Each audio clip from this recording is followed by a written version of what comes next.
Hey friends, I'm back and better than ever. I cannot wait for this weekend. This message God has given me this weekend has already challenged me on a whole new level. It's going to be fire this weekend. Have you ever felt as if in your life you have opposition? Have you ever felt as if someone in your life, on your job or at a home, possibly in your body, is opposing you? Have you ever felt as if, or do you feel as if, everywhere you turn, there's someone or something coming against you? If you feel that way, that's because it is. There's an evil, wicked, and vile force called Satan. He's coming against you.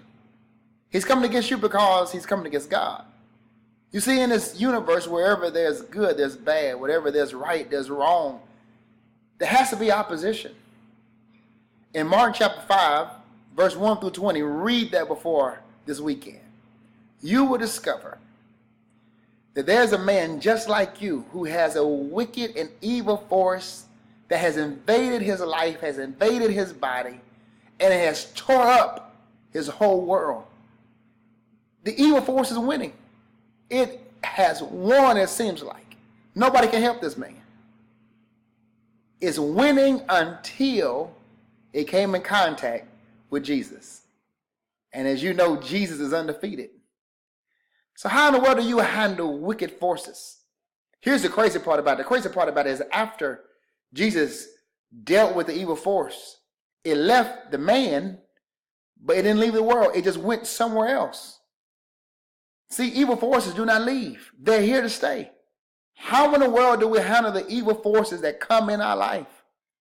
What I love about Jesus, and you see it in Mark chapter 5 when you read it, when he dealt with the evil force, he didn't cast them out. He didn't get oil, put it on his hand and said, I bind you in my name. That's not what he did.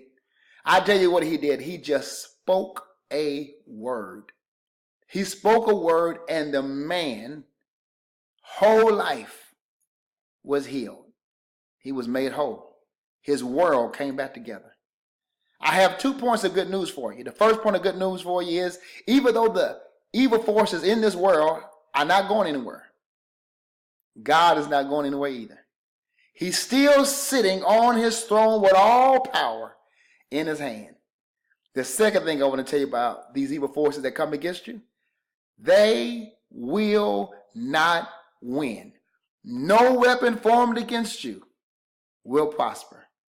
Look, I'm going to show you this weekend on how to handle your evil forces that you're dealing with on your job, in your home, in your body, in your world.